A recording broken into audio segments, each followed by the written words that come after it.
and welcome to the latest episode of a Terrace Scottish Football Podcast. I am your host, Craig Fowler, and I am joined in person in his lovely flat in Ballgreen by Tony Anderson. Hi, Craig Fowler. And I'm also joined by Shaughan McGuigan. Hello, Shaughan. Craig Fowler. Shaughan, how's it going? Good. You okay? Yeah, I'm alright. And as you may know, when the three of us get together, especially when we get together in Tony's back room, we do the list. And that is a list that we do every single season. Fans of the show will know this already. We do it 3 times per campaign. And it's basically a collection of what we think to be the daftest moments that make Scottish football what it is. So when we... What are we like? So, yeah, what are we like? Oh, we're just a good bunch of boys, aren't we?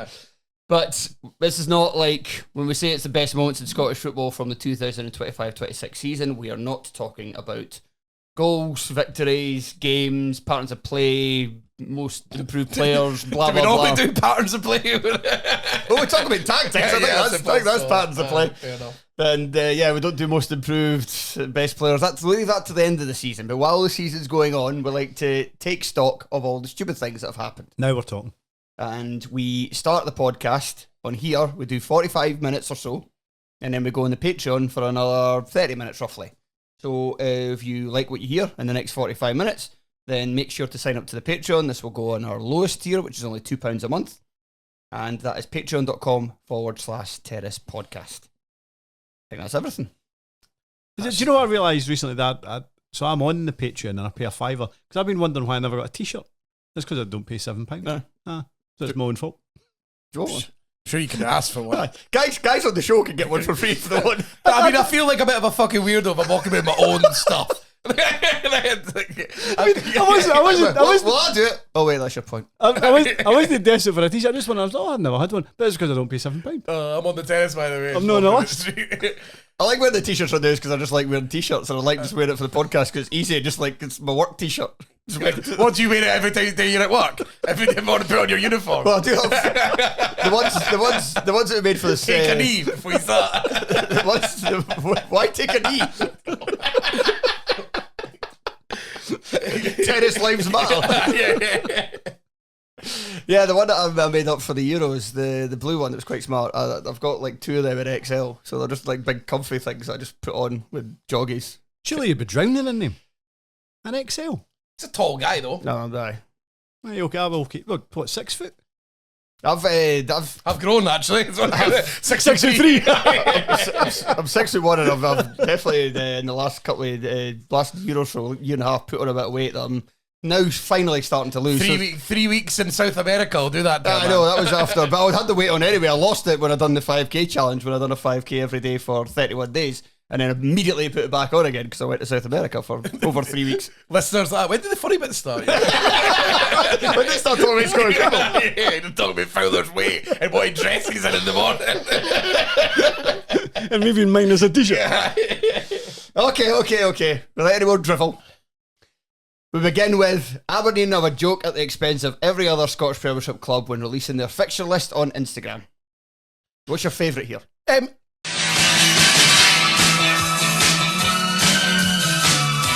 Yeah, it's a good song. You like it? Yeah, I like it.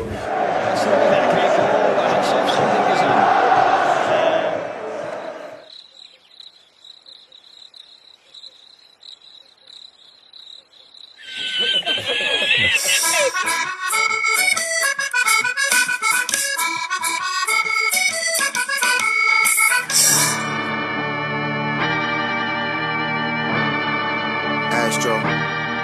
Here to tell you about the next home game for the Dons. Fuzza, how's your ma? Mother well? You know, if you look through a certain lens and you're looking for a manager with history of winning titles, then I'm not your man.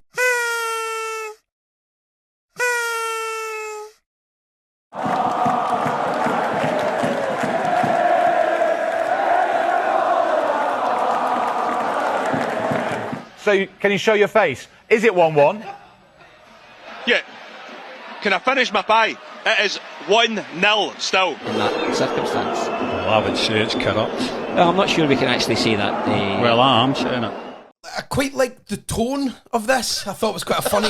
What's your favourite one? Well, the tone overall. I like the tone. I like the idea of it, but I thought a lot of it was quite crap. Really? They doubled up on the falling apart again for both the Edinburgh clubs. Right, okay, that's fair. That's what the rest of Scottish football does, though. Yeah, it's just so boring. Maybe I'm just sick of that song. Was it born in June or July? Like whenever they released it? Because I thought it was a good. I liked it. I think it was great. Yeah. I think more. I always think clubs should just do it. Just lean into it. The supporters are like that. That's what supporters are like. So why not make your social media the same? We'll talk about this later, possibly about other social media things. But I do think we should remove the idea that it's representing the clubs quite to a professional degree and actually just make sure it's something for supporters to consume. It's almost quite ironic that when it comes to Scottish football, the clubs are a bit more buttoned up on Twitter. And you'll find that when clubs do cheeky things on Twitter, and then sometimes other clubs will get offended, they'll delete it or they'll apologise or whatever. And they seem to act more professional. TikTok's a Wild West. Aye, and Instagram a wee bit as well, and TikTok is the Wild West, but the actual apps themselves, the actual websites, Twitter is now the Wild West, and the other two are the ones that have actually got some sort of, professionalism. Yeah, some sort of, you can get banned for anything, basically. I like the fact that it kind of came out of nowhere, and I do like, I always like when a club, where it feels very unnecessary, and then you just go to town on somebody, but they've went to town on everybody, which I quite like. And I did feel that, to be fair, I only watched it at a time and I haven't watched it back since, but it felt like every single team that they skewered, it was quite a good thing that they got them on. But in terms of, to answer your question, what was the best one? That has to be Brain of Britain, John Bomber Brown, surely. I thought it was extraordinary. I thought it was extraordinary at the time, but I thought it was, even looking back, it's absolutely brilliant. Corrupt. I think the one that maybe debated as to whether it was going too far was Callum McGregor crying. No, I thought it was fine. Because that was like the last game. I thought it was class. I did appreciate the inclusion of, for St Mirren, the Celtic shop. Yes. Never forget. Never forget. Yeah, it's the most pathetic thing a club's ever done. Yeah, and I do wonder how long it took them to come up with something for Livy before eventually settling on Travis Scott.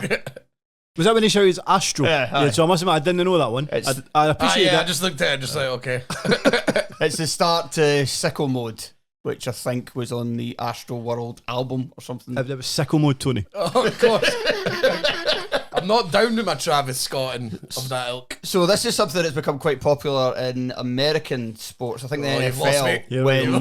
I know it's the NFL because obviously you wouldn't do it for a baseball or NBA season because you wouldn't, because the social media video would go on forever.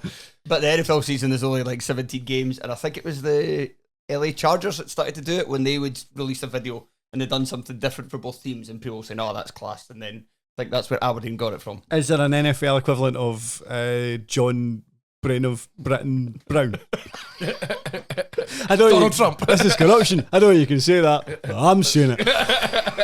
Yeah, who's going to stop me? The SFA, £3,000, please.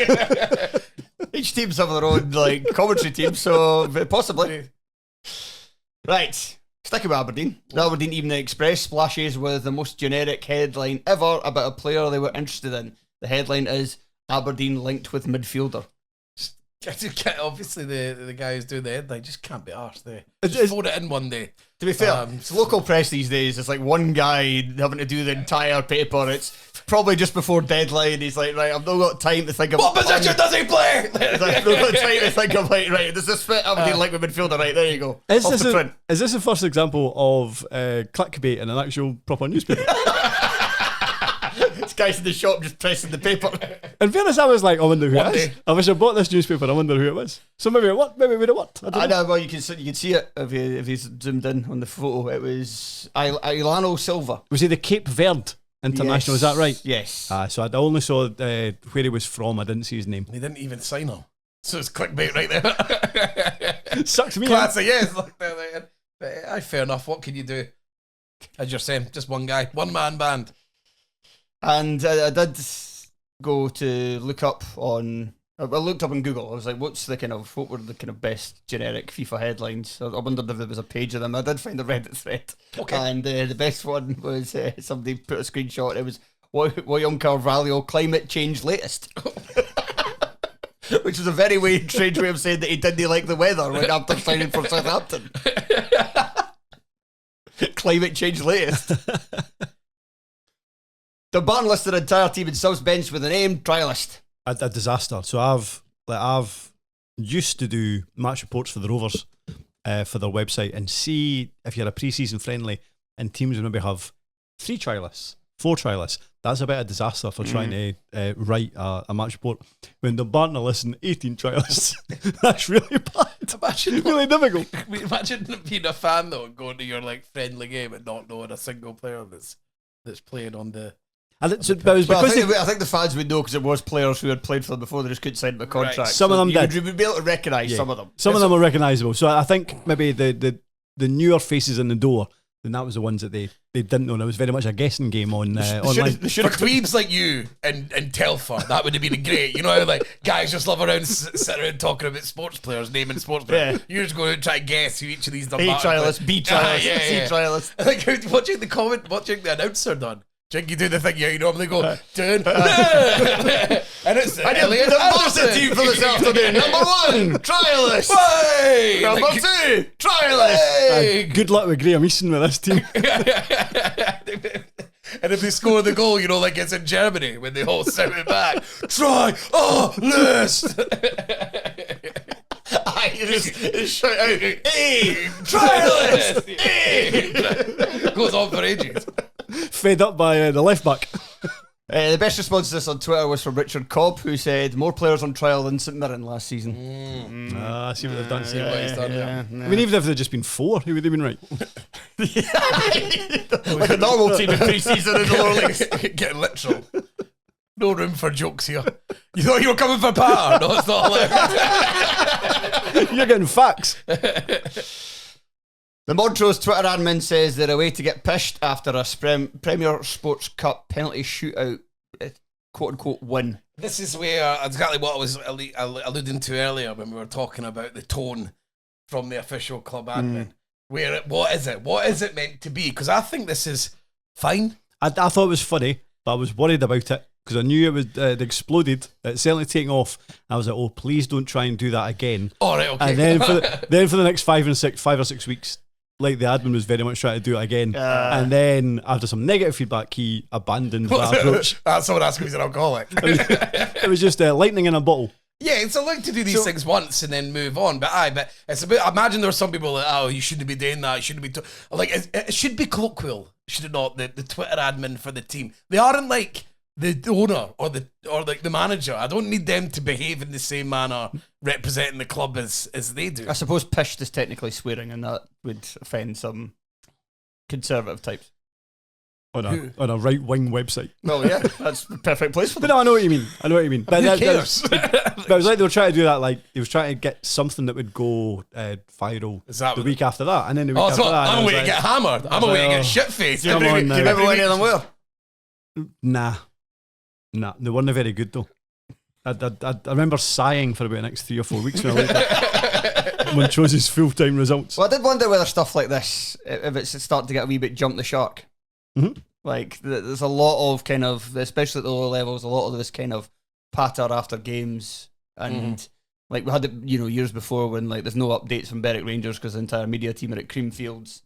And back then that was fun, but more and more kind of almost trying to do it. It's funny because the abstract sort of evident. Yeah, I suppose. Funnily enough, you mentioned Berwick. That's what this harks back to. Remember, Berwick done basically just said that was it something to do with a Cowden Beef Berwick game, and he said that somebody had told Gary Boland to take his face for a shite. And then do you remember that that kind of took off about. I think he got like a blog or a column for a few weeks, but again it was like, that's how you become a journalist these days. You can't do this forever. It was like that's a good one off, and that's very, very funny. But just wait till the next one off comes. Just chill out. You don't have to try and beat yourself and try to get more likes or whatever the week after. I do remember that now. Yeah, Telford, I really didn't like that. Did I? Of course he didn't. Next week, Gary Bowen, away and run up my ribs.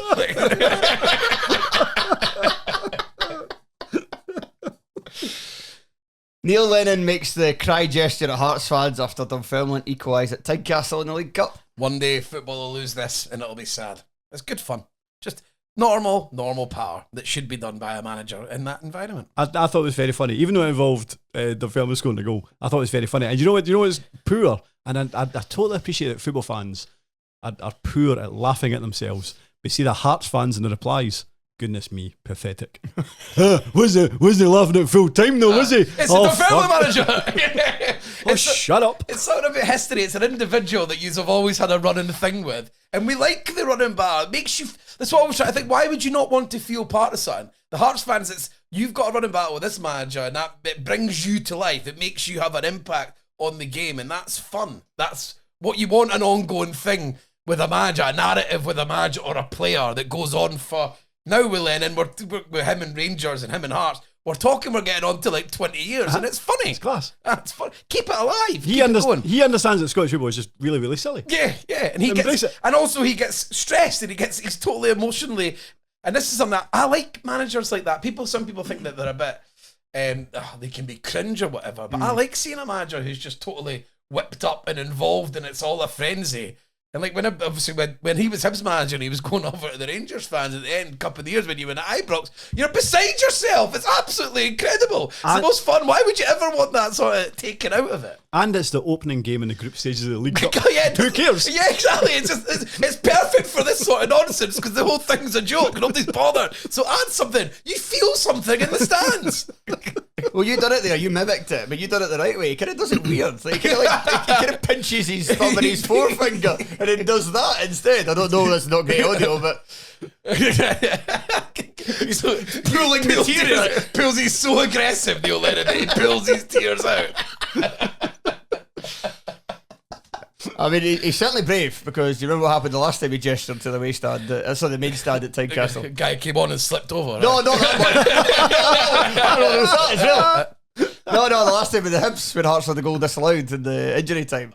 And then he cupped his ears, and then somebody hit him a coin. A coin hit his chest, and then he dived, and then lied about it afterwards and said it hit him in the chin. Maybe I'm saying that Hearts fans are poor in the replies, but maybe actually that's the best they've ever behaved. Come on. Maybe actually they're growing. This one's a belter.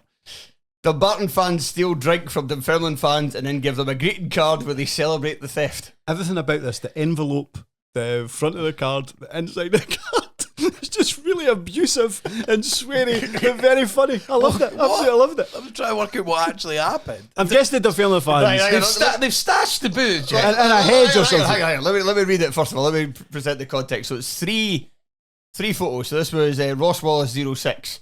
It says, to the Dumbarton fans who nicked our drink, fair fucking play, laughing emoji. And then it's 3 pictures. So it's a small envelope with surprised Dunfermline scum, open up, smiley face. And then inside the card, the front of the card is, get it up yees, fannies, where's your booze went, open card to find out. And then inside it says, Dunfermline scum, fuck yous all, Dumbarton boys, booze bumped, haha. And bonus points for drawing a wee willy and testicles on the front of the card. Also totally unnecessary, but very funny.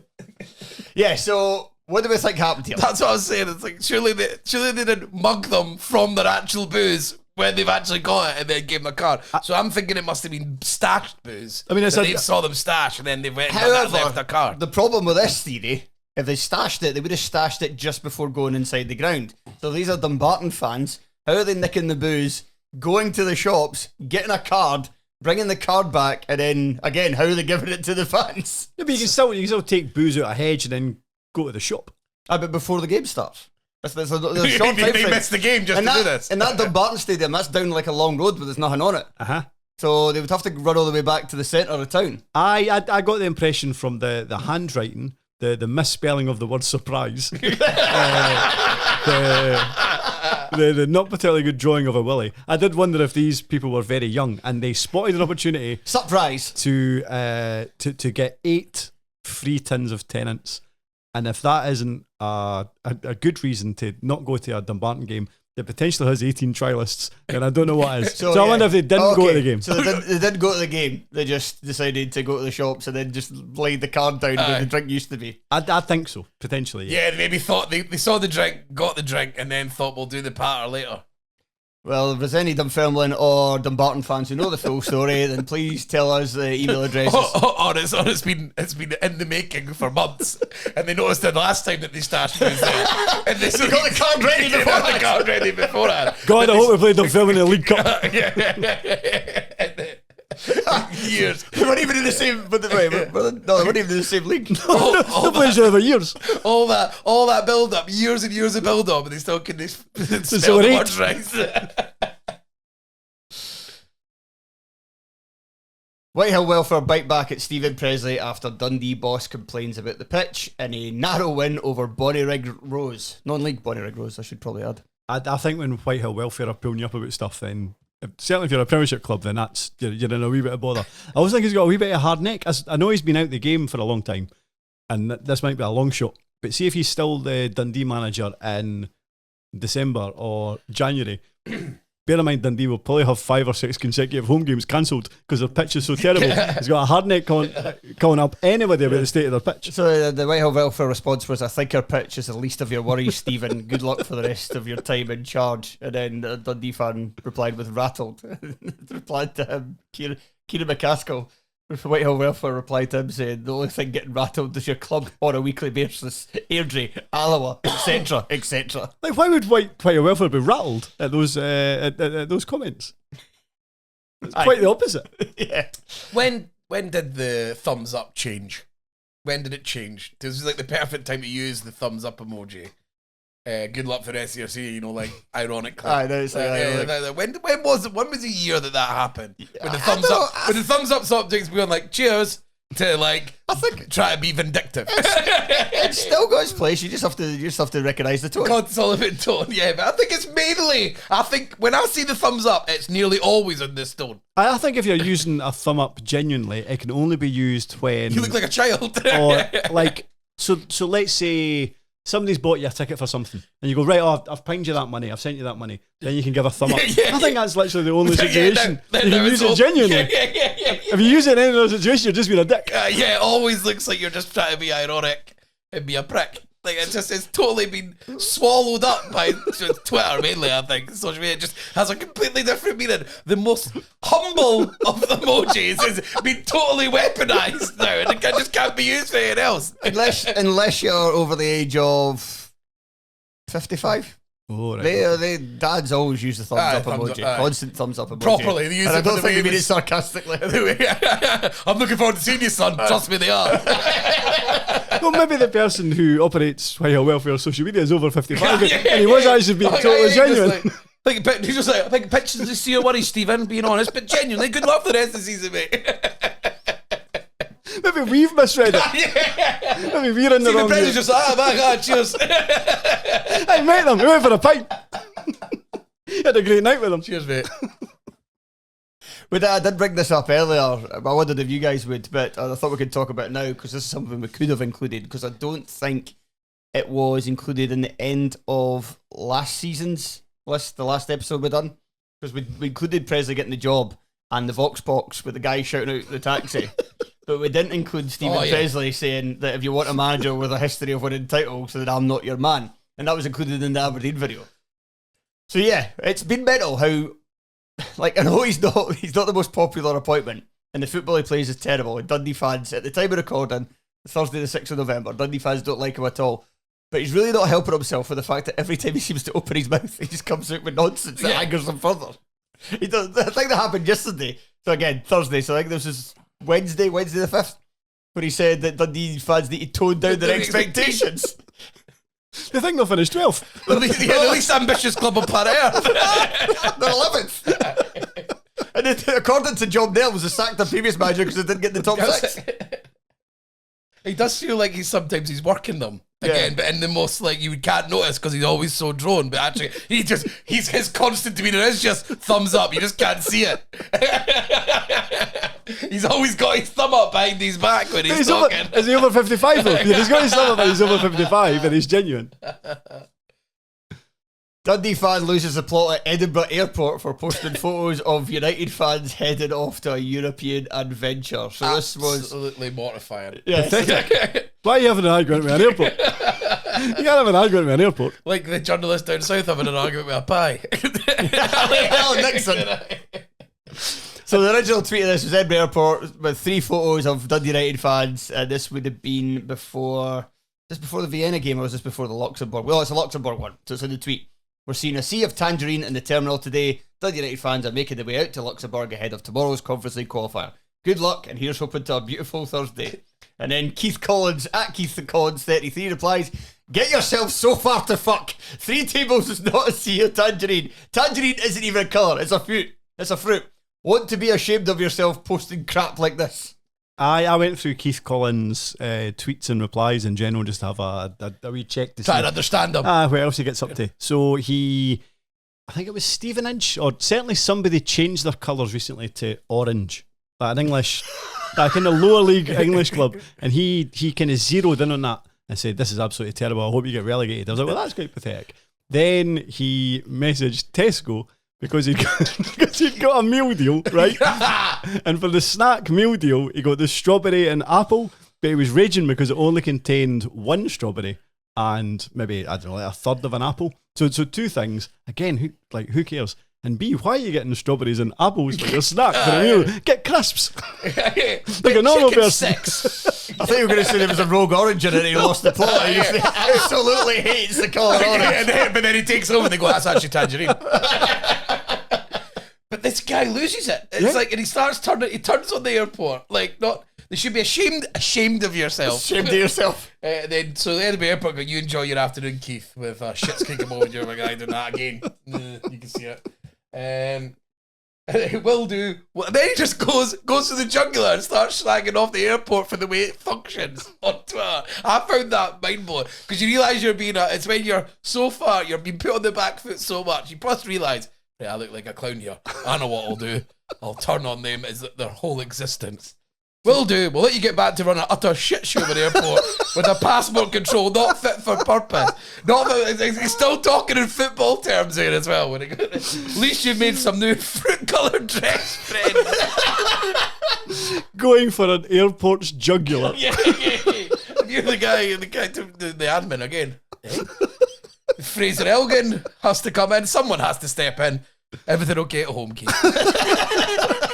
It wasn't until you got that meal deal. Yeah. And then someone came, check out, fact, tangerine is a colour.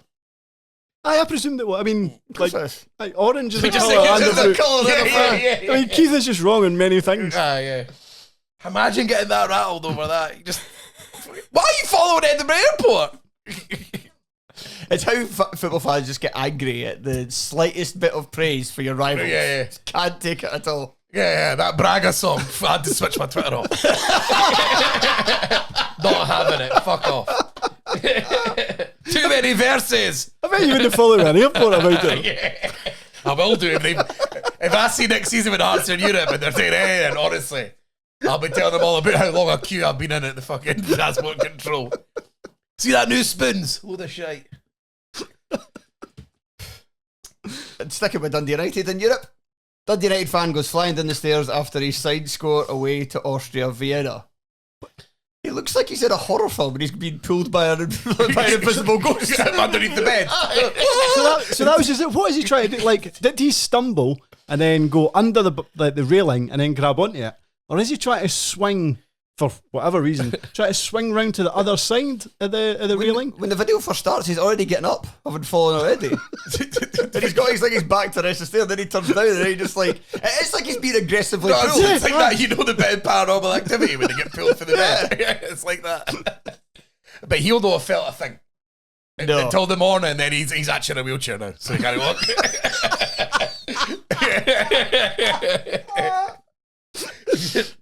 He's works at this all around. Yeah. I know drink can mask pain. I didn't know it can temporarily hold off paralysis. Absolutely. Especially if it's an away day and you scored a goal, nothing can stop you. It's a weird stumble. I will say that. It's a strange stumble. Whoa! It's like he's been sledging down the steps. It's like he should be on a luge.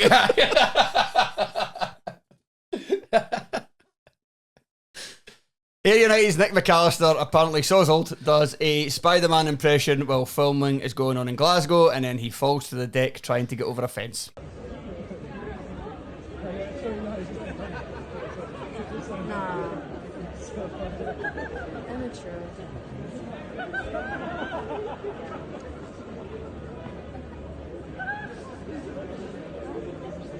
No, people make Glasgow look, you know. That's what Shaughan TikTok, man. It's funny. I've always felt up until this point. I've always felt a wee bit sorry for Nick McAllister because there's been points during his United career where he's just about got away with being a competent right back in their eyes, or sometimes even a centre half. So I've always felt a wee bit sorry for him when he's getting abuse. Then I saw him showing off and pretending that he was Spider-Man after an all-day session. I was like, I wish he'd been abused more. It was the fact that when he tried to when it was stewards or whatever were coming from, and he tried to leap over the barrier and then lands up on his arse, and then it was like, the most way moment of all time. Get it right up you. Even no matter what, you could be walking down the street, just not even take a pension. The minute you say that, wait, and just continue on with your day trying to get to work. It's the fact that somebody's watching as well saying, oh, people make Glasgow. He's not very good at the old Spider-Man thing either. He needs to practice. That new web came out. The stewards just kept walking towards him. But so that was when they were filming Spider-Man there, I take it, and he's broken into that bit. It looked very easy to break into.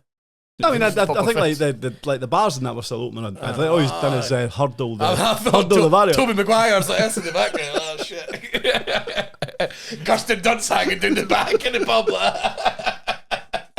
We'll say the last time you watched a Spider-Man film. You're 22 years out of date here. Oh, sorry. I'm a grown man. I don't watch Marvel movies. Is he Marvel? Yeah. It's owned by Sony. Cool. Shaughan, do you watch that, don't you? Yeah, no, I do. Yeah, a lot of them's good. Will you be watching the Glasgow one when it comes out? Yeah, I've actually. What will he be swinging from like? Aye, there was filming loads. Yeah, I've actually thought the last few Spider-Man films have been good. So it's what, swinging for Queen Street? Like? They got a thumb up for me. No, not a sarcastic one. No, not sarcastic. Two thumbs up. You do 2 thumbs up. That's how you have to do it for it on. If you actually mean it, you have to do 2 thumbs up like that. And they have to be opposites each other like that. Celtic fan shows up to Celtic Park in a wedding dress after cancelling the wedding. So, what do we think of this? Ollie Ching Ching. Yeah, Big Ollie Ching Ching. Big Ollie Ching Ching. Do you think she regretted her initial online name after she became reasonably famous? Possibly. Think she regretted the whole thing when she made the difficult decision to leave at half time because it was warm. I think you're embarrassed and you've realised. I don't know if she's necessarily embarrassed. I think she's keeping what she got for her because you see her in the photos. She's got a phone in one hand. She's filming herself. So she was filming content. Yeah, she was doing it for her TikTok. She was doing it for Big Ollie Ching Ching and all her followers. The article said that she certainly turned heads. But they had 4 pictures, right? Yeah. And see when you go through each picture, not a single person's looking at her. Everybody's phone. And then they see that the first picture goes like that. Everybody's turned away because they're so embarrassed. Nobody wants to make eye contact with her. She certainly turned heads. Yes, away from her. Why did you stand up there? Because I was laughing so hard I fell off the seat. Because I was laughing because the minute he mentioned the start of it, I knew what he was going to say and my seat went. So I had to stand up and run away. Like what she should have done for the altar. Which she did do. Did she leave him? What happened? Yeah, she said later in the I bet she said jokingly. She said, but I paid for everything. I was like, well, what are you complaining about for? I was wondering if the wedding was meant to be at Parkhead, like the ceremony was before it. A big priest would come out. It's just a big mix-up. 60,000 people turn up. Where's the game on? There's Ollie Ching Ching. Please welcome Ollie Ching Ching. An unusual name. An unusual name, isn't it? Ollie Ching Ching. Says a lot about her. I wonder what she does. Wonder what she likes doing at the weekend. What's her name, actually? Oh, hang on. I'm not saying Ching Ching is involved in it. Her name was Laura, I remember that. I can't remember. But is Ollie involved in any shit? Laura McGuigan. So where's Ollie coming from? Most Celtic name I've ever heard. Yes. Maybe Ollie's her middle name. Possibly. Olivia. Oh yeah, maybe.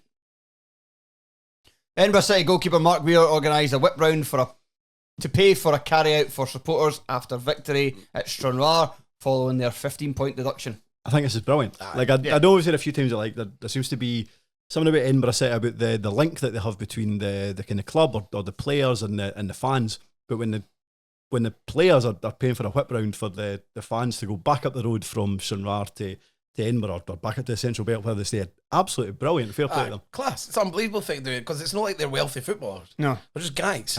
Ultimately, they are just guys. They'll all just have the same amount of money as anyone else that's kicking around. And it'd be brilliant for the fans as well. Like, imagine you're on the way back the road and not only do you get a few drinks that you might not have otherwise had, they've actually been paid for by one of your favourite players. How appreciated do you feel? Imagine you were drinking cans that were paid for by Dylan Easton or Jordan Smith's mum. She's been banished for 12. Nobody knows. It's like she doesn't exist anymore.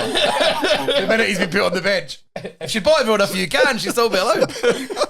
But it would be great. It's a great way to like make a connection with the fans. And at that level, it should happen more often, I think, that idea, because it is just a bloke playing. And I don't want to demean their achievements in professional footballers, but you do understand. I mean, they should be really close. Like the fans in the club and the players in the club at that level should be right tight. And I think it would make a massive difference because they are just. And it's weird because in Edinburgh, I suppose they've got so much to battle on in terms of like, it's not like normally when you talk about Stenhousemuir and all these other clubs, when they are sort of like cornerstones of their own community. It's quite different for Edinburgh City. It's like a tiny club in a massive, in the capital city. So I think it's a great idea and more people should do it. John Hartson shows off his mathematical prowess by tweeting that Kyogo's record of 85 goals and 165 appearances was less than a goal every 2 games. Don't even need to do the maths in my head to know it's wrong. I just saw it. I just saw it. So John Hart's at the top. That's wrong. Just cracked on my life. I think it's a mad thing saying there's no, because I was like, well, is there more context to this? But I didn't know, like it doesn't seem to be a reply to anything. It's just him sitting in his living room thinking to say, oh, by the way, I've got one. Here's a stat. What can I do to defend Celtic? Well, we're on a cruise. Kyogo's been rubbish. Well, I'm stunned. Well, there's such a specific player, Kyogo.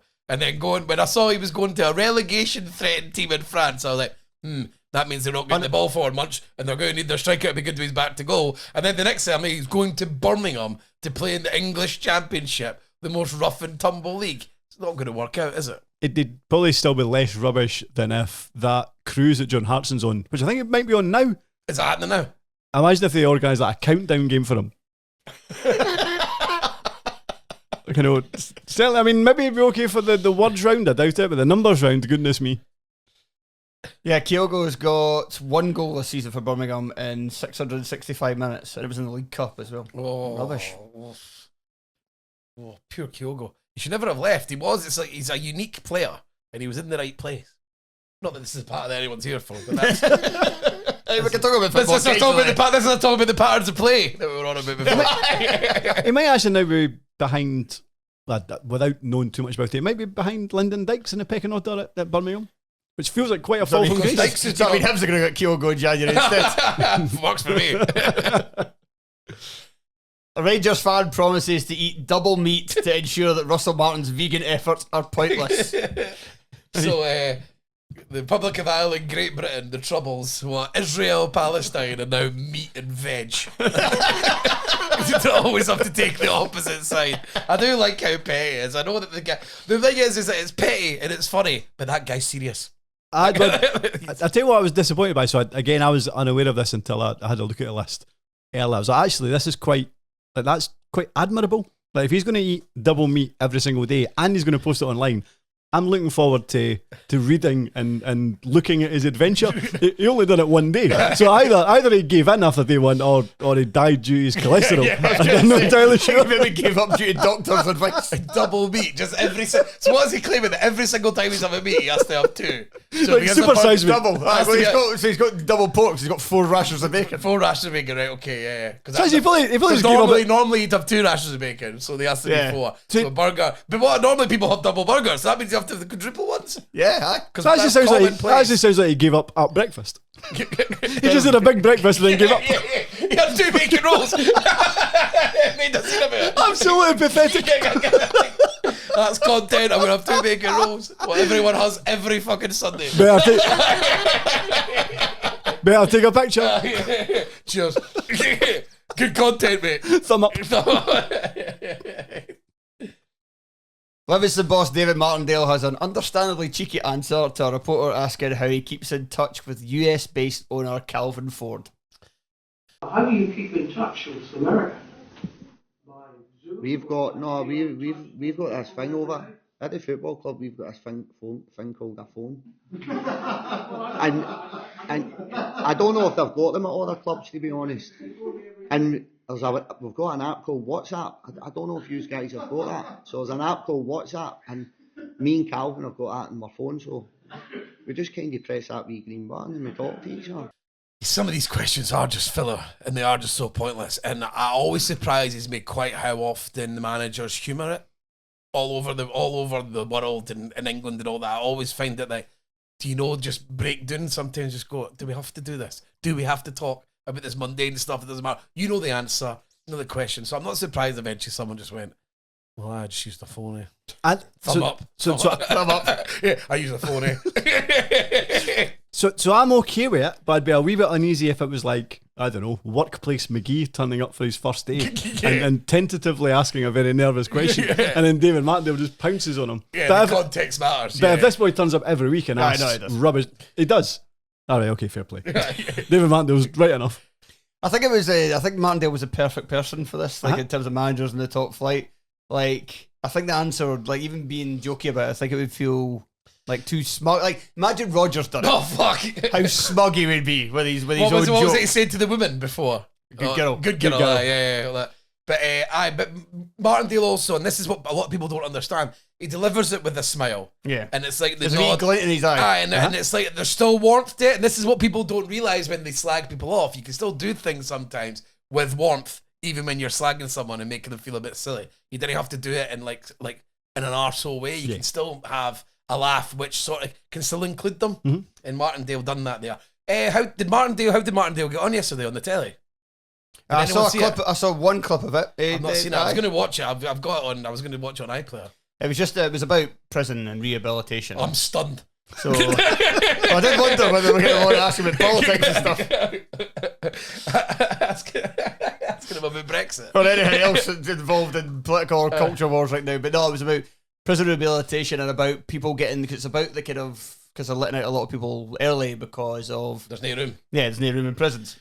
And they were asking him about the kind of rehabilitation, and what he said was that he felt that people were in prison for a longer time or more chances of them being rehabilitated, rather than if you're putting somebody in for, I think the example I gave was 3 months, and then you're letting them out after 3 weeks. Yeah. They're not going to learn their life. If you've got somebody who's in for 10 years yeah. and you let them out after 4, they've probably they've had a long time to think about what they've done. Yes.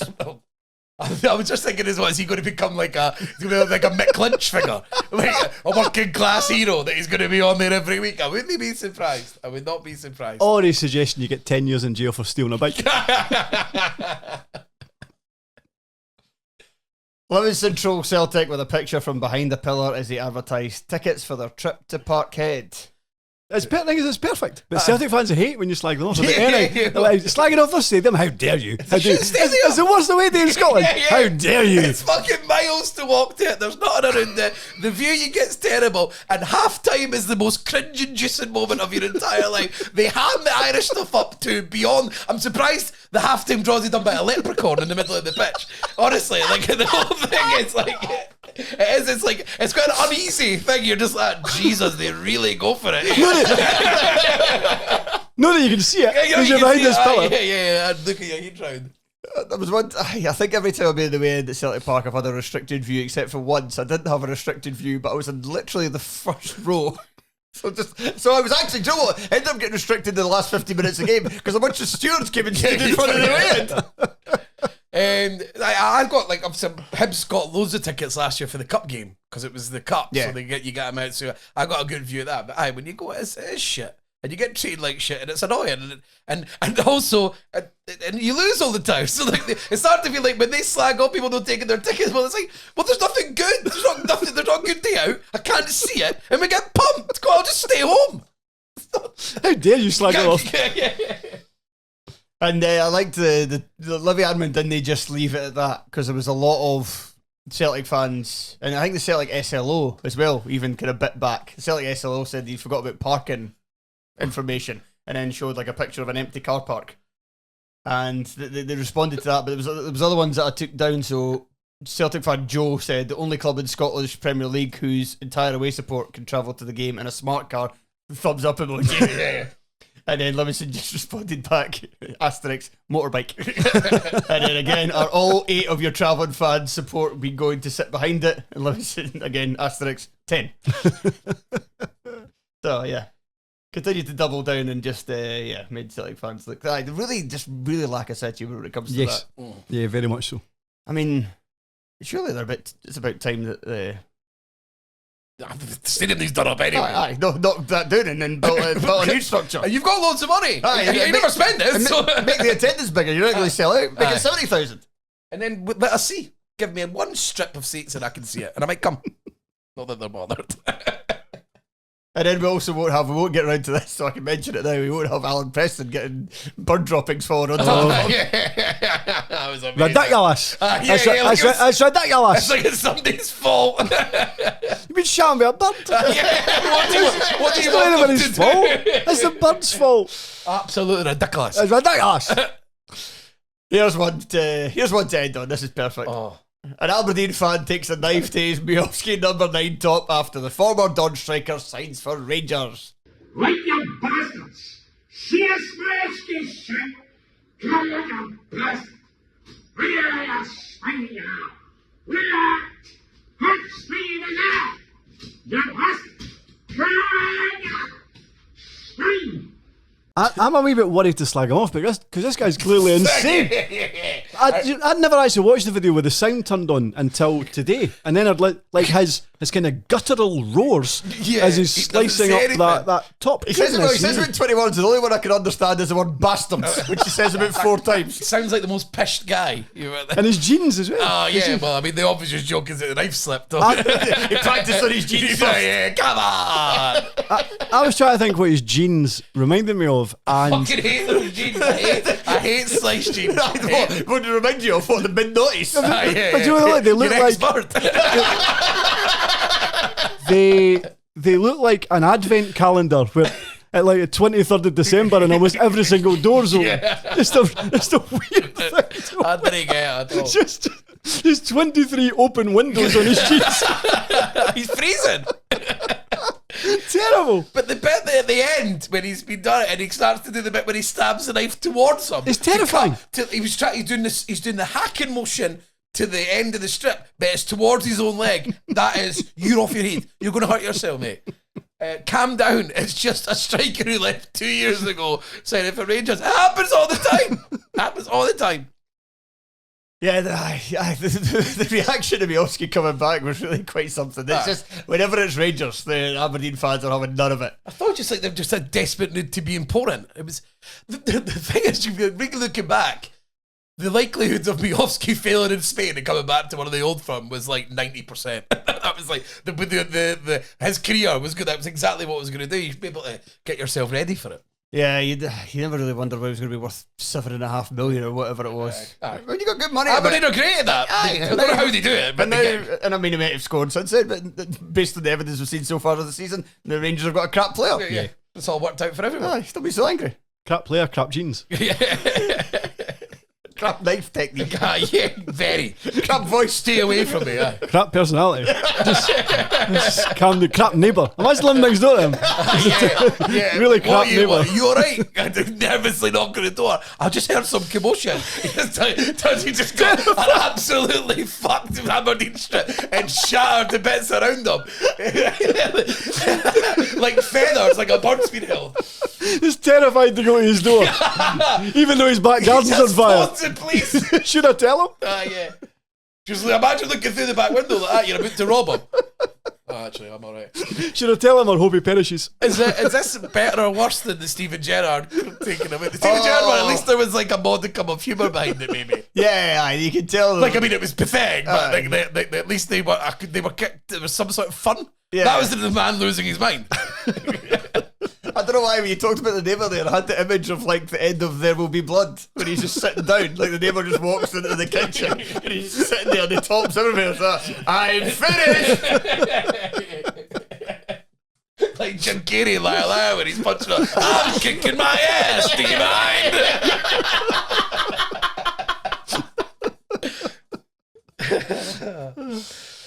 Right, that'll do us for this part of the episode. Like I said at the top, if you want to hear the rest, or at least from this section, we'll be back twice more this season. But if you want to hear part 2, then head over to Patreon, patreon.com/Terrace Podcast. It will be on the £2 per month tier.